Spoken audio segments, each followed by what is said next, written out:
children, we all dream of big things.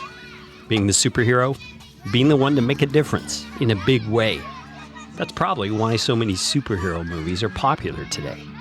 There's still something inside us, something we're born with that drives us to be and do more.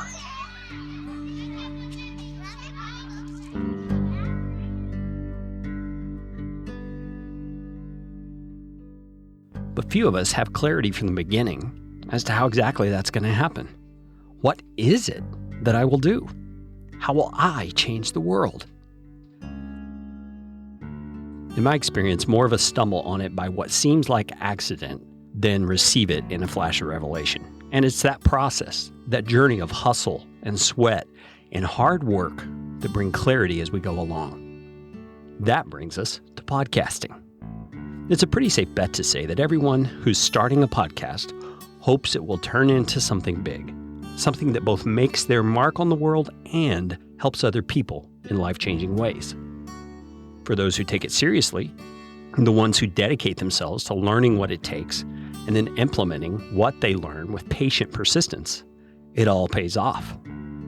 For some, it pays off in ways bigger than they could have imagined. Oh my gosh, it's been a completely life-changing little experiment. Like I said, it started as just this little side project, something I was going to do. Within a year and a half, it was really my main focus. I've been doing it for 14 months, 60-something episodes. Went from 1,000 subscribers to 3,000 on the email list within 3 months. Within 6 months, it was 6,000. So it was a big turning point a little over a year into it. Last year, the sponsorships pretty much matched my old corporate salary, which was really, really cool to do. But that wasn't the picture, in the early days. It's incredible, the reach from a $50 mic in your living room. It's an amazing, amazing broadcast medium. It's really been life-changing for me. That's Nick Loper. Nick Loper. Nick Loper. Nick Loper. Nick Loper. Nick Loper. The guy behind the incredible success of the Side Hustle Show. He's a perfect example of what I'm talking about. A guy who learned as he went along, applied what he learned to the next logical thing, and has become a resource and a friend, not to mention a life-changing inspiration to many as a result. The biggest benefit of doing the show, like the biggest unexpected benefit, I don't know why I say unexpected, because you see the dots on the chart and you realize those are people. And if you want to build an audience, you need people to tune in. What's been the most rewarding thing is being able to meet those people everywhere we travel, domestically, internationally. We have friends all over the world.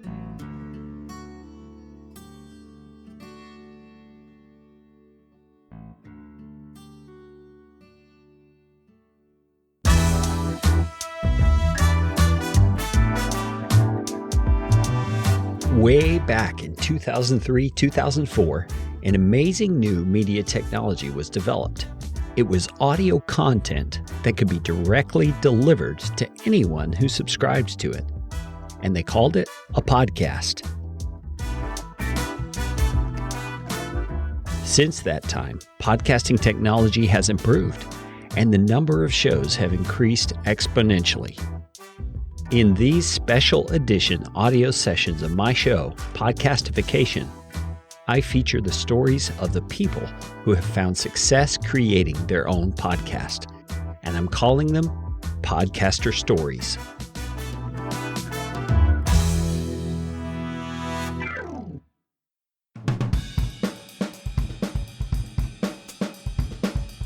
Nick Loper is a regular guy. If you've ever met him, you know just how true that is. He's humble, unassuming, and doesn't immediately strike you as the dynamo that he really is.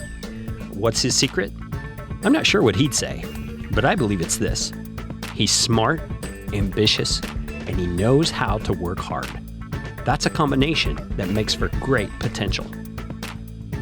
The people who I was following online were doing some interesting things with establishing their own personal brands. And that path kind of appealed to me because at that point, I had the shoe business, it was reasonably successful, but I don't know, it sounds selfish to be I wanted more. Did he say a shoe business? I had the shoe business, it was reasonably successful. Yep, that's what he said. So how in the world did Nick start out with a shoe business? And how did he wind up where he is now? It's an example of what I described at the beginning, being smart enough to step through the doors that present themselves and learning all you can while you're there. That's the attitude that has served Nick amazingly well. And it opens the door to everything we now know as the Side Hustle Nation. This was a totally lucky series of events. So my roommate in college, I owe a lot to this guy because he was the first guy who introduced me to Rich Dad Poor Dad. Rich Dad Poor Dad is a book written by Robert Kiyosaki and Sharon Lechter. He's like, hey, check out this book. I read it over the summer. I think you really like it, which influenced me on the idea of buying or building assets instead of stuff. Investing for cash flow, really influential. He also pointed me to this little classified ad in our student newspaper who was like, hey, these guys are looking for a marketing intern. Why don't you go apply? And I was like, all right, I'll go check it out. That company was a brick and mortar shoe store in Seattle, where we grew up. And in the early days of the internet, they had this wild and crazy idea to put some of their inventory online. And by the time I came on board, the online portion of their business was growing way, way faster.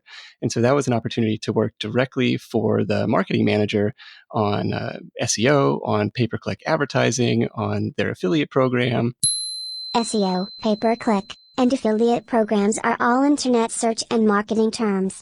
If you don't know what they are, there is a great resource called Google. You should try it. All this e-commerce stuff, and that was really my first exposure to it. They were paying me to come in a few days a week and be their marketing intern, but it was really, hands-on experience that was really, really cool. Nick calls it a lucky series of events. Some would call it providence. Whatever you want to call it, none of it would have happened if Nick hadn't checked out the opportunity. And did you hear what he learned while he was there? Marketing, SEO, pay-per-click advertising, affiliate programs, e-commerce stuff. It was the hands-on experience that set Nick up for his next opportunity, his first side hustle. So after that internship ended, I started out, well, I already know how to do this stuff. I already know the footwear market a little bit. Let's see if I can be an affiliate of theirs and some other companies. So I started out with direct link text ads on Google, which I don't know if it's still a thing, but back in the day, you could bid on specific models of shoes, like the Nike model XYZ or the New Balance model XYZ. New Balance was really good for it because they had like really specific model names, like model number, model name.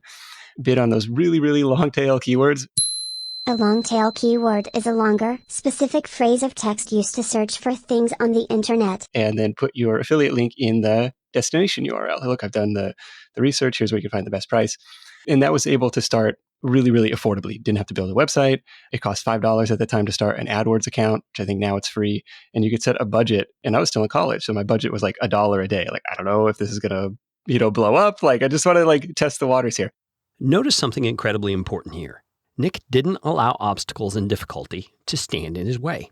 He started with what he had available. I mean, come on, he was a college student at the time. How much more of a cash-poor situation could he have been in? But he didn't let it deter him. He did what he could to the tune of $1 per day. Was able to validate the business that way. And then after graduation, after getting a corporate job, that was still running. It was became really tedious to constantly be checking prices and stuff would go out of stock and, you'd be advertising for something that was no longer competitive. So my theory was if I could build a database that would bring all these different retailers' catalogs into one place and spit back out the best price, that would be less maintenance. And that didn't necessarily turn out to be true because there's still a lot of inventory turnover, in this seasonal, a very seasonal product. But that's what I ended up having built. I remember I contracted a guy on guru.com. It's like a precursor to Elance and Upwork and all these freelancer sites. Got a few bids back, but one of the guys was just half an hour away from me. I was living in Northern Virginia at the time. So I went over to his apartment and we were hashing out this deal. I think he cut me a discount once he realized it was just one 22, 23-year-old dude. He was like, oh, okay, it's just you? This isn't a big company? Okay. So we had that thing built. And from there, it was just a hustle. It was 3 years of nights and weekends to try and build it up to where I felt comfortable quitting that job. 3 years of nights and weekends Did you catch that? Building something successful online takes endurance, and lots of it. You have to be committed to doing what it takes to build whatever it is you're building. Nick modified, iterated, changed his approach, and kept at it until it started to pay off. At the time, that meant being able to quit his full-time job. And he hadn't even gotten to the point of starting a podcast yet.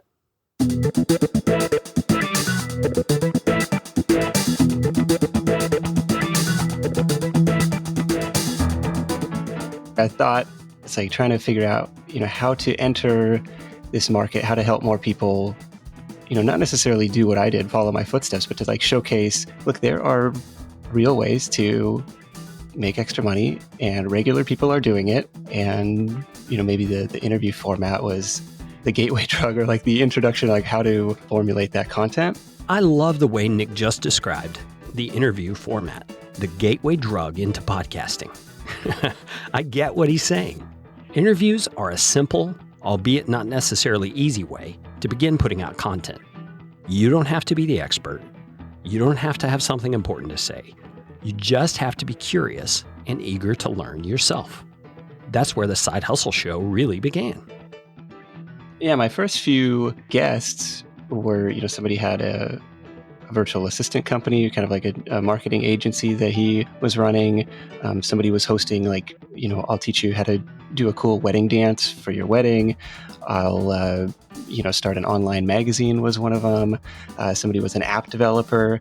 Everybody was kind of completely outside of the traditional make money online space by teaching people how to make money online. Nick embodies one of my favorite 3-word phrases, figure it out. That's what every good side hustler does. They get started on the path they believe is going to take them to their goal, and they figure things out along the way.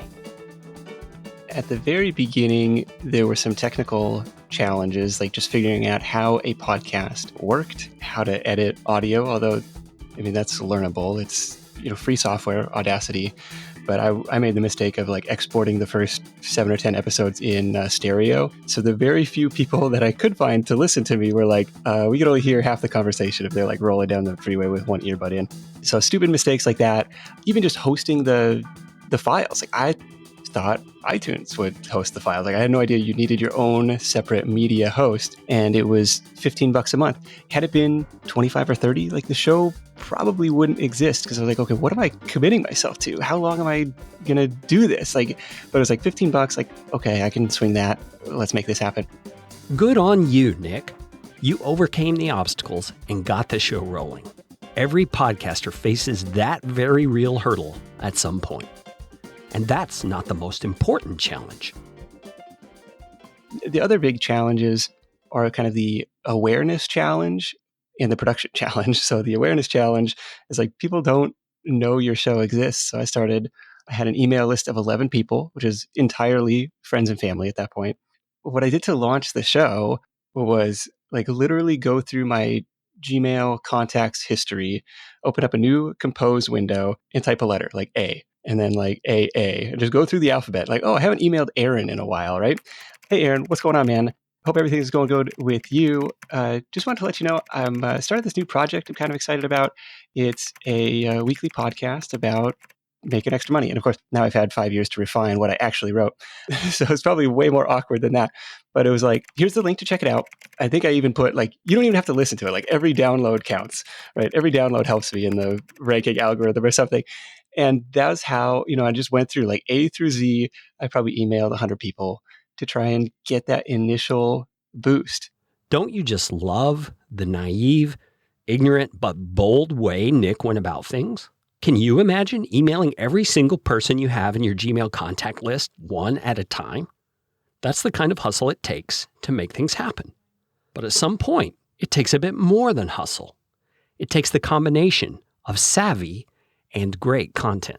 And really, podcasts spread word of mouth. Like, how do you discover new shows? Like, your friend tells you about it. So it's like creating something that's too good not to share. And that's really the aim. Create helpful content that people feel compelled to share with somebody. Because to reference Pat Flynn, Pat Flynn is a blogger and podcaster, best known for his podcast Smart Passive Income. Pat Flynn, it was an episode of his show I want to say it was like on, flipping Amazon products, like, buy stuff at Walmart and sell it on Amazon. And so immediately I get home from the dog walk and I like send it to 5 people who are like, my friends who are the super thrift shoppers. It's like, they're always hunting for deals. It's like, oh my gosh, you guys have to listen to this. This will make you money, right? That's what I aim to create with the show. And not to say that I hit that every time out there, but like, it was too good not to share. Too good not to share. I love it. And it leads me to a short announcement I have about something that's been percolating in my head that's also too good not to share. We'll be back to Nick's podcaster story right after this.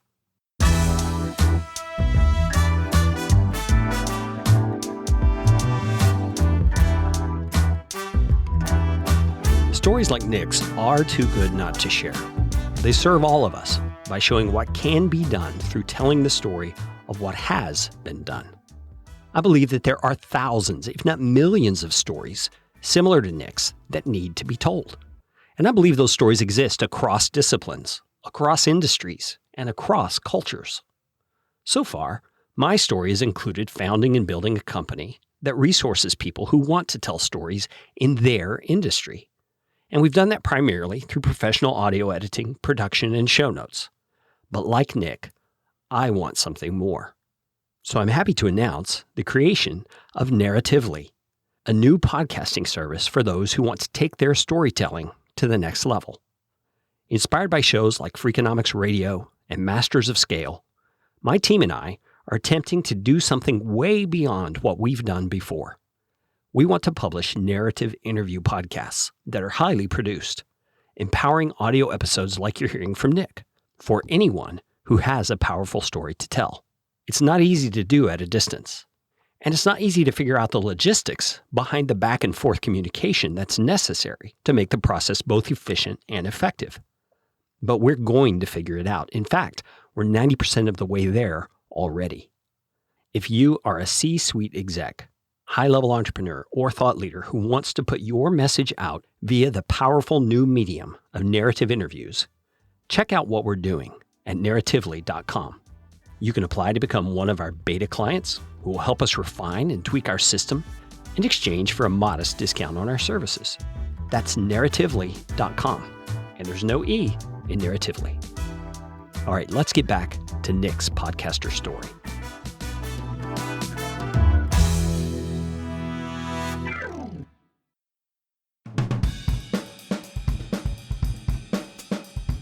Nick was making income from his online shoe comparison website. He made a pivot by starting a podcast, highlighting real ways people were making money on the side. That's when he made a discovery about how podcasting works to drive any business forward. There was an inflection point realizing that the podcast was content marketing. Content marketing is the act of providing helpful free content to your ideal customers to build trust and gain a following. It's just like a blog post. Like, what's the point of this blog post? To get people to discover your brand, to build a relationship, to hopefully opt in for your email list. When I figured that out, that was a big inflection point for the show and for the Side Hustle Nation brand as a business. I've been doing it for 14 months, 60 something episodes. Went from 1,000 subscribers to 3,000 on the email list within 3 months. Within 6 months, it was 6,000. So it was a big turning point a little over a year into it in just this realization, like, okay, this is content marketing. Like, the numbers, at least at this point, don't justify a business on its own. So that was really important for me. Content marketing. It's the act of putting genuinely helpful content out into the world in order to highlight yourself or your brand. But as Nick pointed out, the benefits don't come overnight. I tell potential podcasters all the time, podcasting is a long game. You've got to commit to it, work it, relentlessly plug away at both the craft and the distribution of it, and know that in time, when you've built up the credibility that comes from giving generously over the long haul, the payoff will come. For Nick, that not only came through periodic sales of his own resources, including numerous ebooks and paperbacks he has available on Amazon, but also through sponsorships. It's probably around year 3 where companies started reaching out to me and saying, hey, we'd like to sponsor the show. So like, okay, let's figure out something that works. It really is the wild, wild west. I mean, you'll find some guides on, here are the industry standard CPMs for pre-roll. CPM, or cost per thousand is the cost an advertiser pays for 1,000 views, clicks, or plays of their advertisement. CPMs for pre-roll, for mid-roll. Pre-roll and mid-roll are terms used to describe the location of an advertisement within a podcast episode. The companies don't necessarily care, or at least a lot of the companies that you'll work with don't really care. Just throw out a number. The bigger the brand, likely the higher the budget. And of course, they're going to want to track results. So, maybe start small, and you don't want to like rake somebody over the coals, because ideally you want somebody to be with you long term. I talked to Jack Spirko from the Survival Podcast. Incredible story. Like, he's started his podcast in his car, like rolling down the freeway in Texas. He's 10 years deep into it, a couple 100,000 listeners a day, and he's got this radio voice, like he's meant for it. He said his average sponsor has been with him 8 years. That's what you want. Like, that makes life easy for him, because he's not having to come up with new ad reads and keep rotating this stuff. These same companies want to keep getting in front of this audience because they know he's reaching that target audience. Take note, that was 3 years of publishing consistent, helpful content. 3 years of weekends and evenings. 3 years of juggling personal time and side hustle time. Years of honing his craft, building his audience, and waiting for the right doors to open. Pay attention. Don't miss that little dose of reality. Here's why it's important. I receive emails from wannabe podcasters all the time who say that they want to be among the top downloaded podcasts in Apple Podcasts 6 months from now, with big dollar sponsors knocking down their doors. Hello? Hello? Anybody home? Hey, think with fly, think. My friends, unless you already have a large and loyal following, it's not going to happen that way. Podcasting does not work like a microwave. It works more like a crock pot. Slow, steady heat over time will win the game. Sorry about that soapbox moment. Let's get back to what Nick was saying about how he's found podcast sponsorships to work. You'll find there are companies that are easier to work with and companies that are harder to work with. So naturally, the price can increase for those companies, kind of a pain in the butt fee. Like I used to do, paint houses in college. And so like if this customer is really, they're kind of being a pain, like while you're out there on the estimate, it's like, I'm going to tack on a little padding on this one just to be safe. And same thing with the show sponsorships.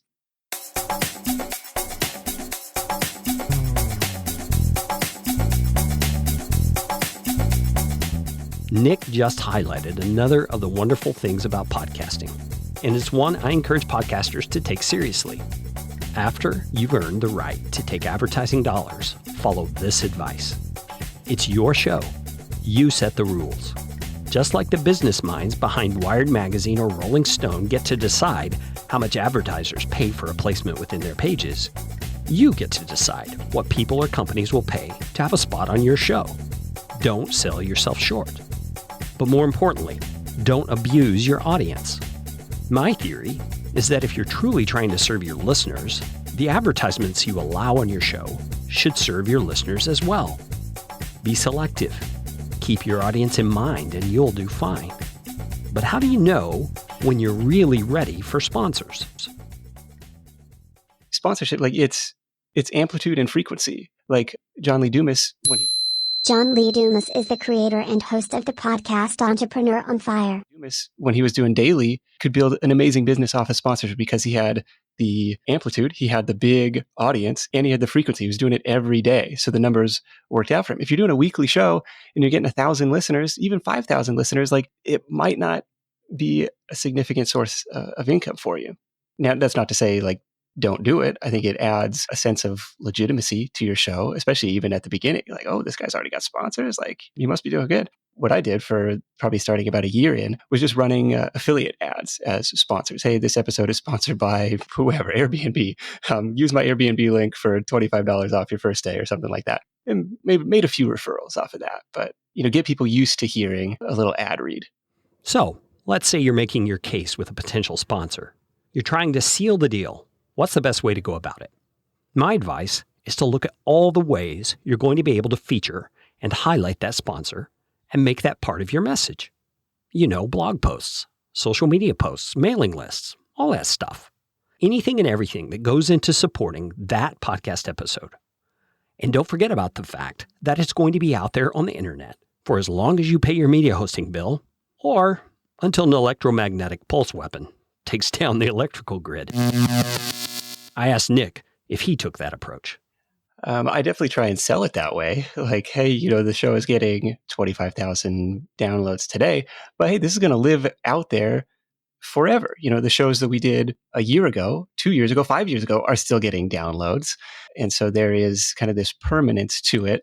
On top of that, I'm going to syndicate your episode to YouTube in most cases, where it's like free incremental listens. Some of the episodes over there have done really well, tens of thousands of incremental listens. I'm going to include your link and your banner on the show notes page. I promote almost every episode to my email list. That's however many thousand deep. Like, there's different ways to kind of up the perceived value in the eye of the sponsorship. If you have a community, you could say, I'm going to plug this in my Facebook community. I'm going to plug you on social media. I'm going to include you in my newsletter. Like, there's different ways you can kind of structure the package to get out of just like this straight CPM, like, because that math may not necessarily work in your favor, but there's other ways to kind of put a package together.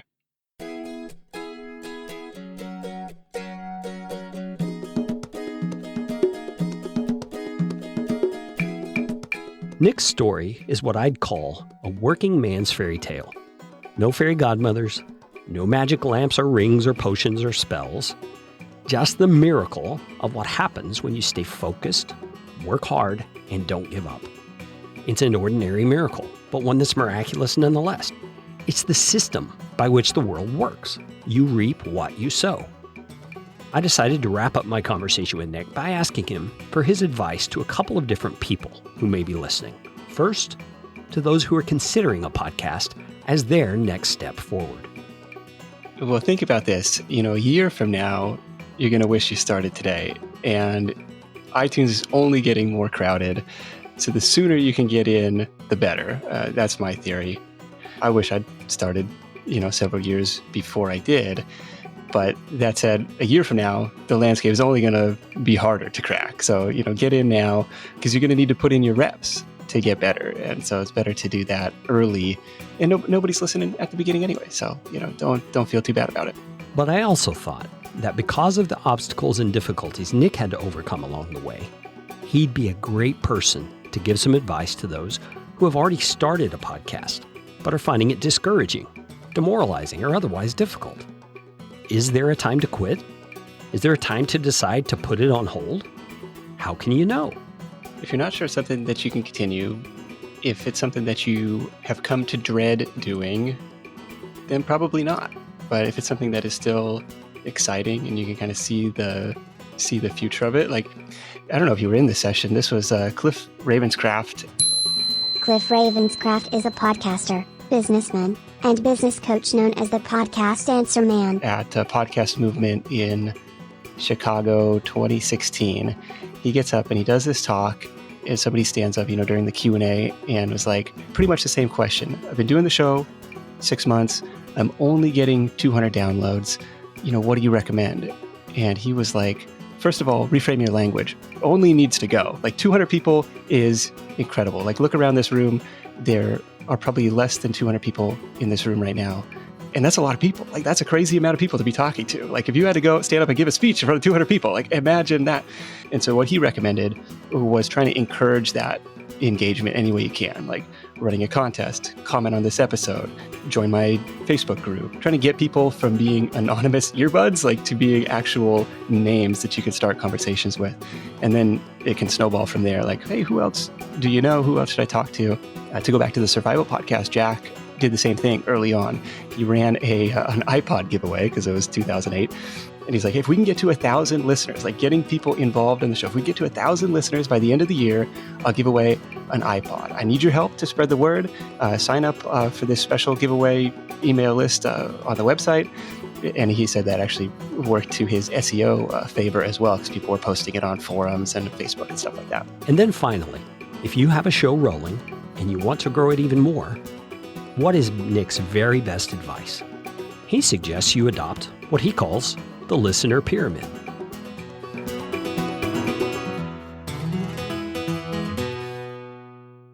I try to think of it this way, as like climbing the listener pyramid. So picture a pyramid, and there's 4 steps on the pyramid: strangers, listeners, subscribers, and fans. Everything that you do related to the podcast is to ascend people on that pyramid. And the first step is that discovery problem. Like, how do I turn strangers into listeners? How do I get people to tune in, even if it's just once? Like, if I can get them once, hopefully it's good enough. They're hooked. It helps them. That's good. And now they're listening, and you try and ascend the next level. How do I turn that one time or that infrequent listener into a subscriber? Because there's a bunch of shows that I listen to, but don't necessarily subscribe to. But there was something that, they offered a content upgrade on the show that I opted in for. Somehow I got on their email list. Like Tim Ferriss is an example of this. Tim Ferriss is an entrepreneur, podcaster, author, and investor. He's the creator and host of the podcast, The Tim Ferriss Show. Don't listen to every one of his shows, but somehow I'm on Tim's email list, and occasionally he'll send me an email with his next show. And the subject line, the hook of that email gets me listening to him again. So he's ascending me on that ladder. Every time, every minute, every hour I spend with him in my earbuds, like I'm becoming more and more of a Tim fan. And so I think about that as like, a different touch point to, turn that listener into a subscriber, into a fan. And then really turning subscribers into fans is probably helping somebody. Like, so they're taking action based on what you or your guest said, and they're seeing some results from that. If you can get people to that milestone, you're probably going to have a fan, and that's probably where the magic happens in terms of sharing as well. I have to agree with Nick. When you're able to build those kinds of relationships, and they are relationships, that's where the magic happens. I hope Nick's story has been more than inspiring to you. I hope it moves you to take real action, the kind that can get you results over time. I encourage you to find out more about Nick and the Side Hustle Show. Of course, we'd love to have you tune in to the Side Hustle Show, available in iTunes or your podcast player app of choice. And if you're looking for a side hustle idea, you can start with sidehustlenation.com/ideas. That's my constantly updated laundry list of part-time business ideas that you can start today with no opt-in required. Nick, thanks again for being my first test subject on a new format of podcast. And thank you for all you've done for podcasting and to help newbies and veterans alike side hustle their way to success. This has been a podcaster story from Podcast Fast Track and Narratively. You can find out more at narratively.com. The tune you're listening to right now is called Shaving Mirror, and it's by an amazingly talented composer named Kevin MacLeod. You can find his music at incompetech.com, licensed under Creative Commons 3.0.